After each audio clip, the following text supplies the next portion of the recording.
What is going on, everyone? My name is Kaiser. I'm the middle school director here at Journey. Guys, I hope you guys are doing great. I hope you guys have had a great weekend and you are tuning in with us today. We are so happy for that. This is your first time with us. I just want to say welcome. We are so glad you're here, and we hope that you enjoy your time, you enjoy our stream today, and at the end of this, we hope you hop into a small group. Small groups is a place, we do it on Zoom, and you can hop in and have conversations with people your age going through the same thing you're going through, but you have a chance to connect with them and to connect with a leader who cares for you and wants to know how you're doing in this time. So we hope that you check us out and hop into a small group with us. And right now, guys, we're actually going to get to our favorite part of everyone's stream. It's the most fun part, I think, and we're going to do something that you guys love, is the giveaway. We're going to give away hashtag free pizza. So in the chat, hashtag free pizza. We're going to have pizza delivered to you at the end of the stream. We're going to find out who's going to win, and to claim, you have to DM us on Instagram. And if you don't follow us on Instagram yet, right here we'll have our Instagram handles. So follow those, and if you win, send us a message. But guys, we're going to check out a really fun video that you guys, you've seen the first episode, and I'm really excited because this is the second episode of Taste Buds. Check it out.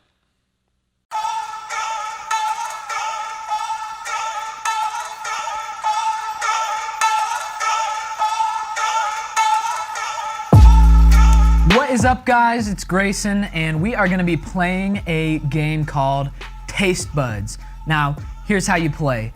What we do is we actually get two buds together, and they are going to be blindfolded, and what they're going to do is they're going to have a plate in front of them, and they're going to have to get the food, and then describe to their friend what it is that they're eating. Now, here's the catch if being blindfolded and eating it off a plate with no hands isn't already a catch.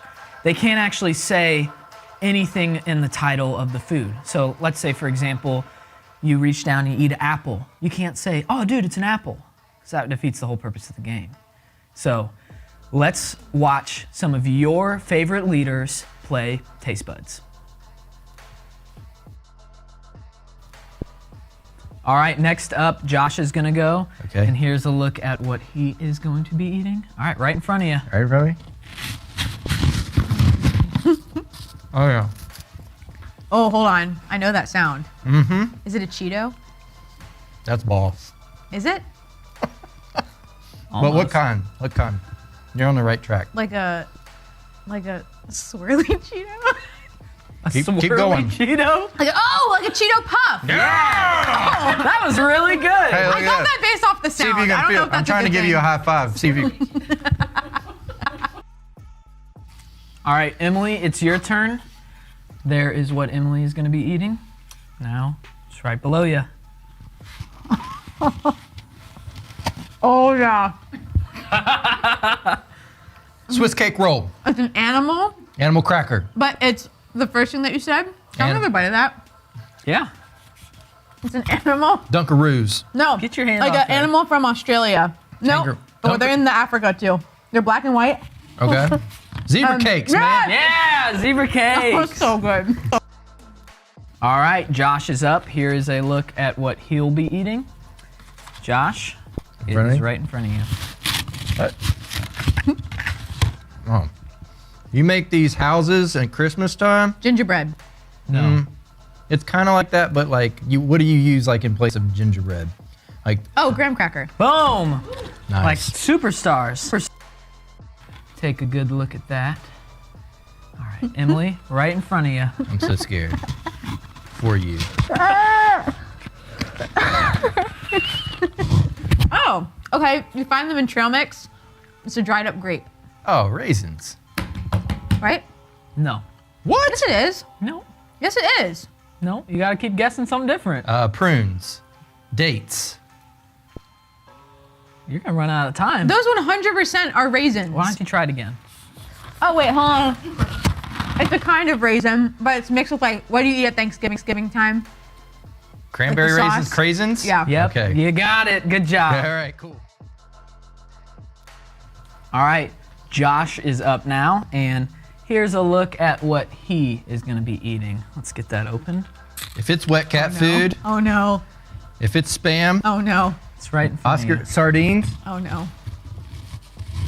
Oh, I know that all day. Is it pudding? Probably only the greatest condiment of all time, besides A1. This is the place, the My Pleasure Zone. Chick-fil-A sauce. Yeah! All right, Emily, you are up.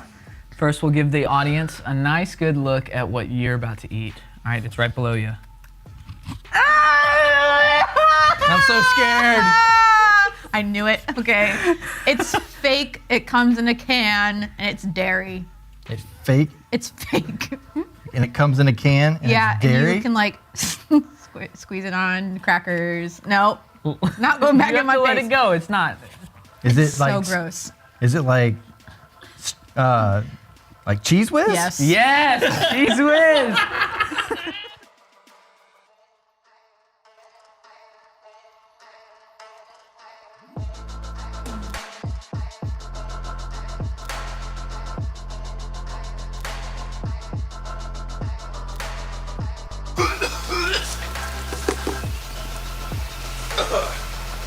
All right, Judson. He just gagged. What's in the box? What's in the box? He just gagged. Oh, gag reflexes don't let me down.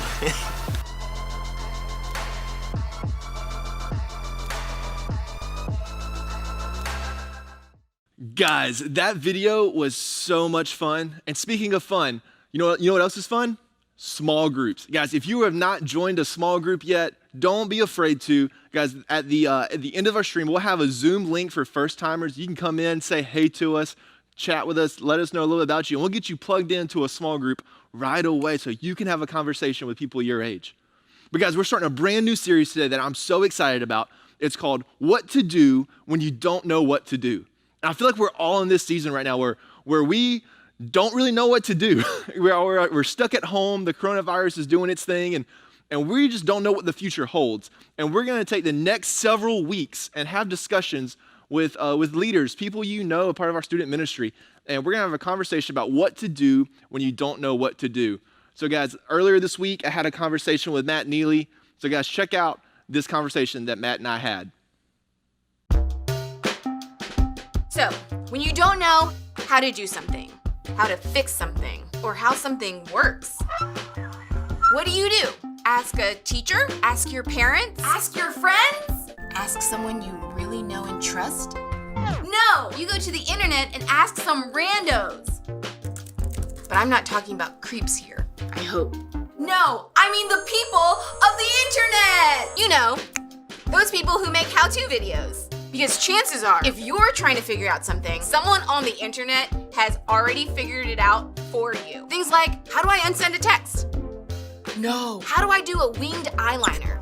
How do I get rid of the zit by Friday night? How do I get out of gym class? How do I screen cap Snapchat without getting caught? They'll never know. But then there are things in life that don't have an easy fix, that don't have a simple solution, that don't have a how-to video. Things like what to do when you have problems with family, or when it seems like you have no control in your life, or what to do when someone has done something to you. I mean, clearly, they gotta go. The truth is, there's a lot of life that doesn't have a solution you can just find online.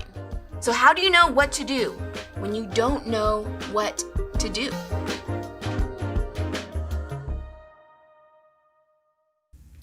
What is going on, everyone? My name is Kaiser, and I'm the middle school director here at Journey. If this is your first time tuning in with us, I just want to say welcome. We hope that you stick around to the end of the stream, that you hop into a small group, and you can have a conversation with people your age about what's going on, and even about what we're going to be talking about today. I'm joined today with Matt Neely. Some of you guys who've been around know who Matt is. He's awesome. Matt is our communication coach in student ministry, and what he does is Matt actually helps all of our communicators with their messages they prepare. He gives them tips. He helps them throughout the week, so that way they can give the best message they can when they talk to you guys. And so, Matt, we're so thankful you're here with us today. Yeah, I'm glad to be here. It's been a while. Haven't seen you in, I don't know, it seems like ages, right? Like, because we haven't been able to see each other.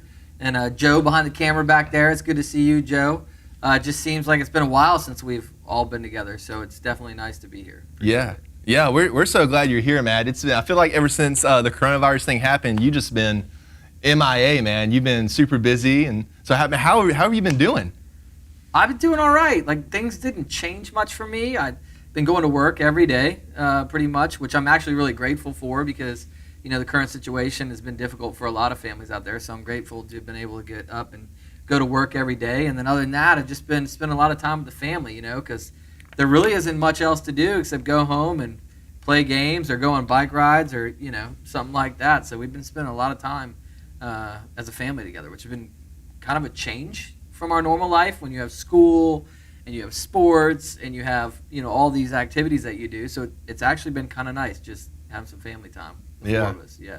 That's awesome, man. That's awesome. So it sounds like you know what to do right now. Like you're back.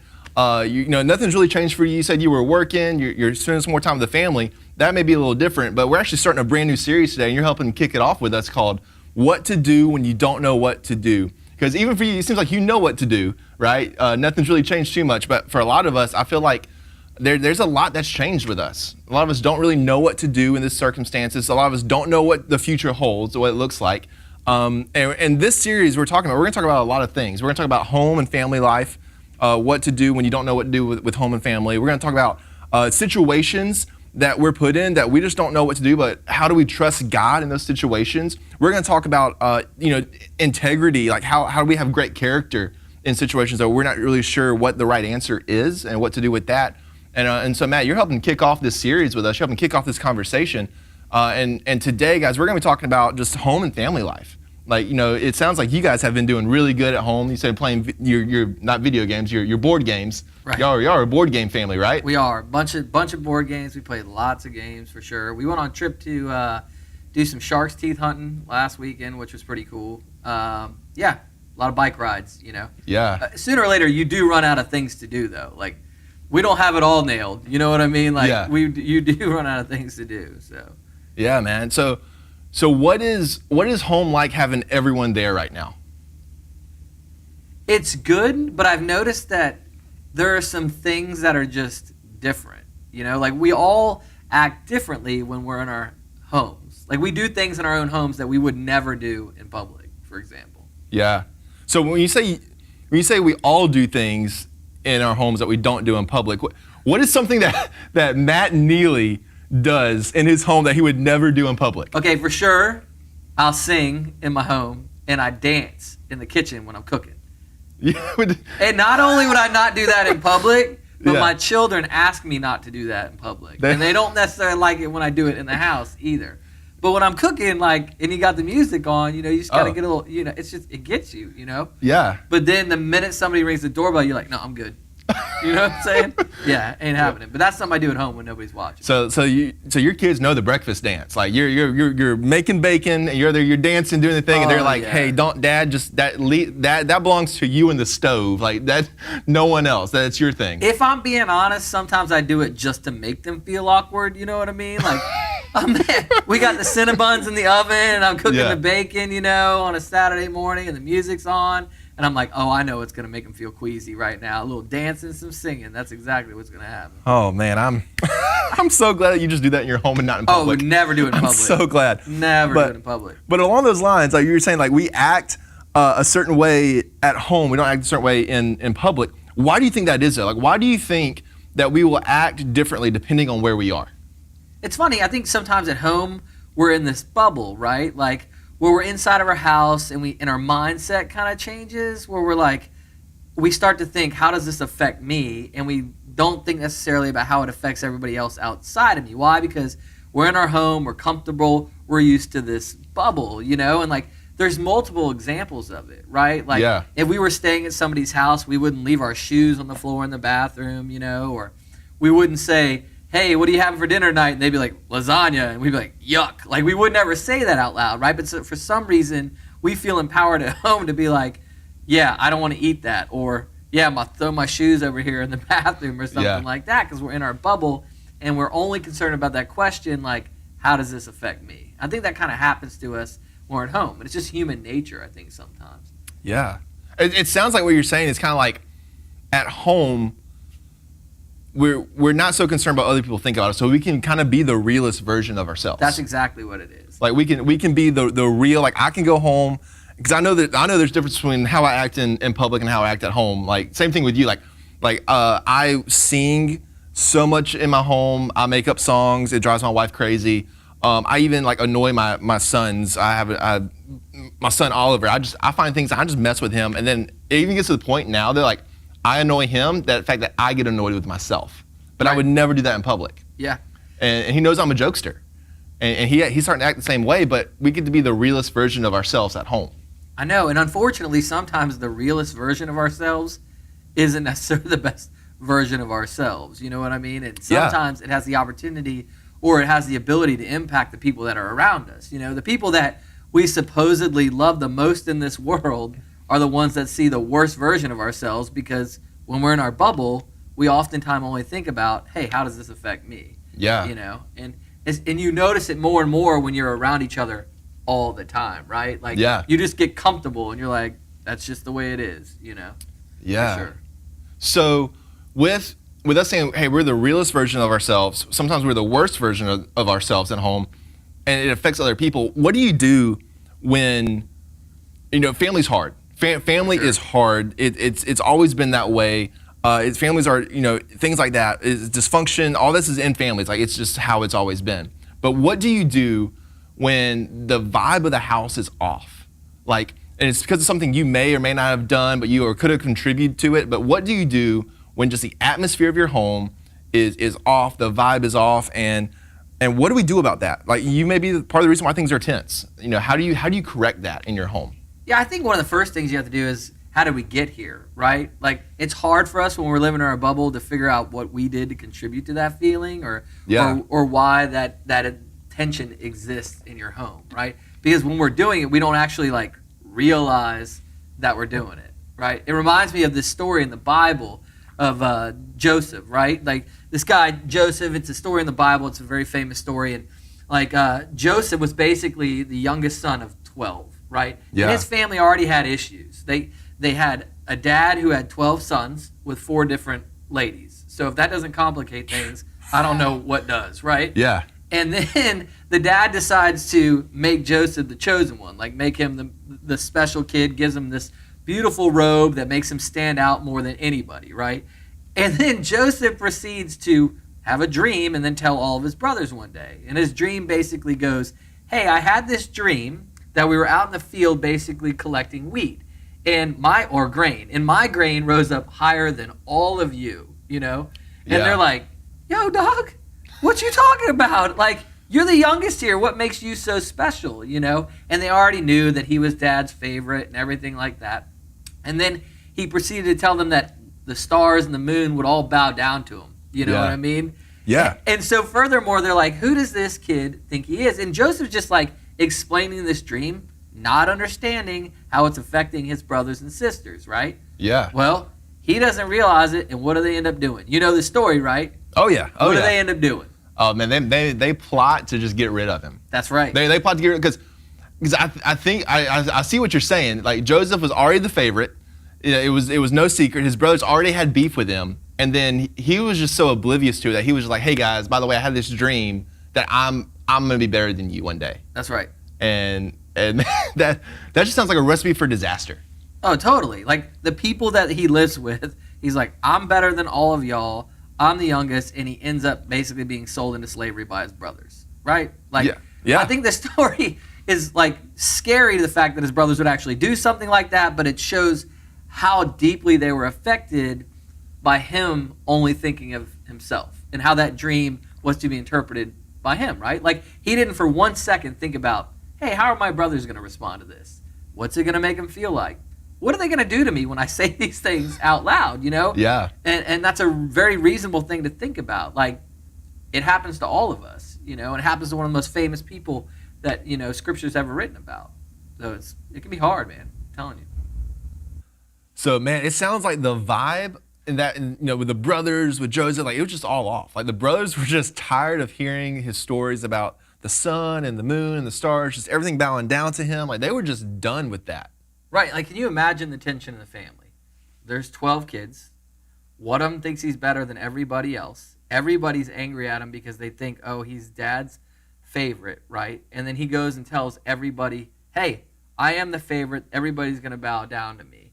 And the whole thing he was doing there was only thinking about himself. He was only inside of his bubble, right? Like he was hypersensitive to how everything was affecting him and not necessarily to the rest of his family. Like it didn't dawn on him one time to think, well, what are these things that I'm saying? How are they going to make them feel, right? Yeah. But what's also true is what's interesting is that the rest of his family were only hypersensitive on how his words were affecting them as good. well, right? Like, that's good. Like you think about it, like I'm not trying to make him out to be a villain. They were doing the same thing. All they could think about was how their jealousy and how the words that he was saying was just simply affecting them, Yeah. And I think these verses are more than just a story about jealousy, right? And I think that there is a reason that we still study and we read about this 2,000 years later, and I think it's important to remember. So you said there's a reason that we're still reading this today. So what is the reason that you think that we're all still reading about this and we're still learning from this story? What can we pull from this that can apply to us?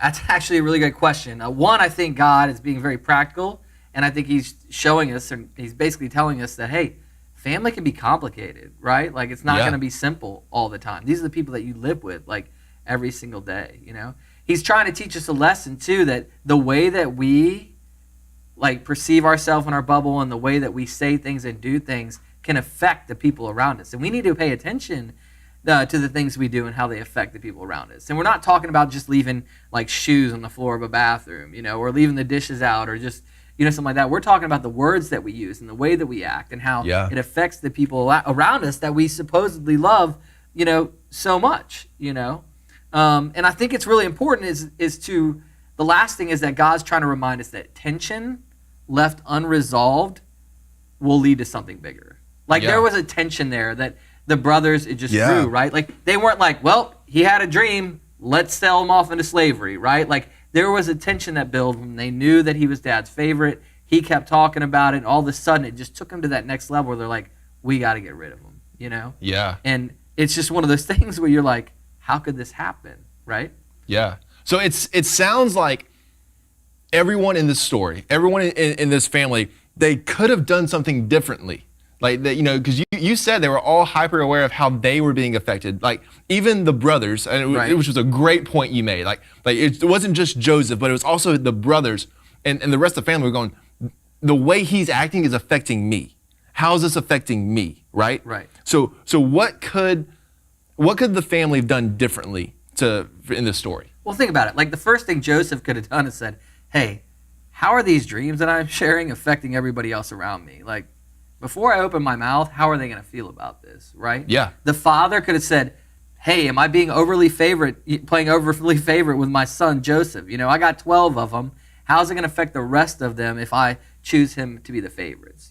The brothers at any point in time could have said, hey, maybe we should chill out and letting our anger grow and our gossip, Maybe we shouldn't have let his dreams that he's having just affect the way we interact, There are a lot of brothers out there be like, oh, he's just crazy again. And maybe in that situation, it would have been the right thing to do, right? Yeah. They could have just said, okay, he's just using words here. And maybe they should not have let him affect them so bad, Yeah. And I think it's a really important story, right, for everybody involved, because what it's teaching us is that we all have to be aware of how we are impacting those around us, the people we live with, right? Like whether we're the firstborn, whether we're the favorite, whether we're the nice kid, whether we're the angry one, right? Like the way that we interact with everybody truly affects like life in our household, you know? And we need to be aware of it more than just aware of what's inside of our little bubble, that there is a world right outside of us, even if we feel safe inside of our home, even if we feel like we can do things like sing or dance in our kitchen, in our home, we still need to be aware of how that affects the people around us. Like I'm still going to dance and sing and make my kids feel funny and like embarrassed because that's what I'm supposed to do, my dad, but like when it comes to things like Joseph and his story, like we need to be aware of how the things that we do affects other people's hearts. Yeah. And I think that's what God's trying to teach us through this story. So it sounds like no matter, like I love what you said, like no matter if you're the favorite, the firstborn, the lastborn, the nice one, the mean one, the grumpy one, whatever, like you could be one of the 12 dwarfs and Snow White, no matter which one you are. At the end of the day, you have a role to play in your family. That's right. Like at the end of the day, you have a role to play in your family, And because of that, we need to realize how we affect our family. Absolutely. Like, I think that's the bottom line of anything, is that we have to understand how we affect those people around us, especially our family, right? And I think there's two ways that we can really go about making that stride. You know, the first thing we can do is like kind of be introspective, right? Like, just think about, what am I doing in my household? How am I contributing to something that might be negative? What am I doing that's creating the tension in the room? Like, we have to take a deep look at ourselves, right? Like, we can't just simply complain about the people around us, causing us to have like tension or be upset about something. Because, well, you can't fix them, right? Yeah. But you can fix how you react to it, right? Like, his brothers could have just let the dreams roll off his back, right? They could have just said, well, if he's the favorite, it doesn't matter. We still have each other, you know? Yeah. And I think that we could all be really introspective about how we let others affect us in that regard. And I think the second thing that we need to do is we need to start inviting people in to like check us, right? Like, we have those friends that are inside of our inner circle, right? Like, we treat them like family. They're not the ones that we clean up the house real quick for. You know, when they come over, they're like, oh, it's just so-and-so. You know what I mean? Like, we'll let them in. They know that we're messy anyways. Like, those are the type of people that we got to say, hey, you see us interact on a daily basis. Like, am I being good? Like, am I right for my family? What role do you see me playing in my family? Am I being helpful? Because there's a tension around here. Yeah. I don't like it. I don't think it's me, but will you tell me it's me? And we need those people in our life, and we need to invite them in, for sure. That's great. I love the fact that you said that we need to find someone else that you know, that they're not really our family, but they feel like they could be family, right? They know they've seen us in our re-list, they've seen us in the worst. But here's like, the thing that I think about, Matt, is sometimes it can be really intimidating asking someone to, hey, check me, right? Hey, if I were to go to someone who I trust, how would I start that conversation of saying, hey, I may need to be checked. I need you to let me know what I could do better, or what I could, or how am I adding to this, or what is something I'm not seeing? How do you start that conversation with someone? Whether it be a small group leader, whether it be your best friend in your small group, or a friend that you have that's really close, how do you start that conversation? I think the first thing you have to do is acknowledge that you're okay if you're wrong. Like, a lot of people don't ask the question, like, they don't want to ask the question because they already know they're going to be told they're wrong. Because maybe deep down inside they know that they are the problem, you know? And then there's a level of honesty where you're like, you don't know if you're the problem, but you have to have the courage to go up to somebody and say, well, I'm going to ask you if I'm the problem, and whether you say yes or no, it doesn't matter, because it's going to be for the betterment of everybody, you know? Yeah. And I think a lot of it has to do with the person that you select to talk to. Like, you're not going to go to your best friend that's always like, nah, dog, you're always right about everything, don't worry about it. Like, that type of person is not going to be good for you in this moment, because they're just going to tell you what you want to hear. But you have to identify somebody that maybe has a history of just being like honest with you all the time, and that you've known in the past that, hey, you've gotten frustrated with them in the past because they've told you things that were difficult, but it ended up being true. So I think it's picking the person first, you know, and then praying about it. I think that's super important. Like, usually praying about it helps everything, you know? Yeah. If anything, it just lets you be still for a moment, for sure. That's good. Yeah. That's good, man. Well, Matt, thank you so much for being here, man. Thank you for sharing that about, you know, how we can affect our family and pull some things from Joseph, which is really awesome. Do you have any just parting thoughts before we close out today? Anything that you just want to let people know? Just hey, keep this in mind about how you can affect your family. Yeah, I think one of the things that people should keep in mind about how you're affecting your family is you have to realize, yes, right now we're all in this coronavirus, COVID, we're all stuck at home, we're all probably running out of things to do, and all we can think about is maybe how bored we are, or we haven't seen our friends in so long, or we haven't been to the movies, or we haven't gone to a restaurant. And the thing I want you to think about is neither of the people that you live with, that they're going through the same thing that you are as well. And that every tension that you're feeling, they're feeling it as well. Your parents are probably feeling that tension for the entire family. That's right? good. That's good. You're feeling it. They're feeling it. Just remember, you're not the only one being affected by it. Yeah. Yeah. So man, your part of that is just pop that bubble. That's right. Pop that bubble, that what about me bubble. Like that should not exist. That's correct. That's right. That's good stuff. It's really hard to do, though. Yeah. But you can do it, for sure. Yeah. Well, guys, thank you so much. for being here with us today. Matt, thank you so much for being a part of this. We're so thankful you. for you. Guys, we hope you enjoyed our conversation today. We hope that you continue the conversation in your small group. Guys, we're about to sign off, but hey, hop into your small group. And again, if this is your first time tuning in with us, join our first timer small group. We want to get to know you. We want to spend some time with you. We want to get you connected with people your age and your small group leaders. But hey, guys, we will see you next time. Thank you so much for being here. Thanks, guys. See ya.